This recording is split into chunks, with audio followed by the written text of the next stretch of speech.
नमस्कार. तुम्हाला वाटत असेल की मी आता एवढ्या रात्री कुठे जातो आहे, तर या तुम्हाला दाखवतो आम्ही कुठे चाललो आहे. हा आमचा अनिल थोडीफार माहिती सांगत होता. मग काय खूप अंधार होता आणि अंधारात आम्ही चाललो आहे खेकडे पकडायला. पण खेकडे पकडायला जात असताना आम्हाला मध्येच दिसला आहे भला मोठा साप. हा साप खूप मोठा होता आणि तो पाण्यातला असल्यामुळे आम्ही त्याच्याकडे थोडं दुर्लक्ष केलं आणि तसंच त्याला तिथेच सोडून आम्ही गेलो आहे पुढे.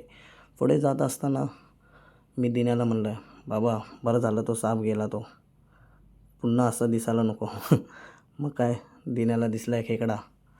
मग त्याने टाकला पटकन हात आणि पकडला एक खेकडा. तितक्यात अनिलही बोलला, बाई मला पण दिसला आहे.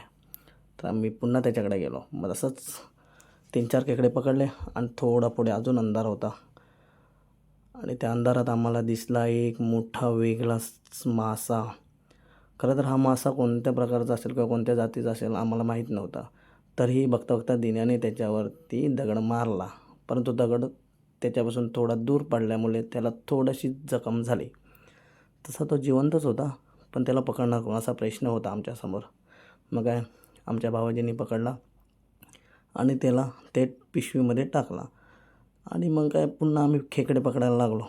तसेच खेकडे अजून आम्हाला 7-8 खेकडे भेटल्याच्यानंतर आम्ही ते पिशवीत टाकण्याचा प्रयत्न करत होतो. परंतु हा मासा जिवंत असल्यामुळे हे आमचा माणूस खूप घाबरत होता.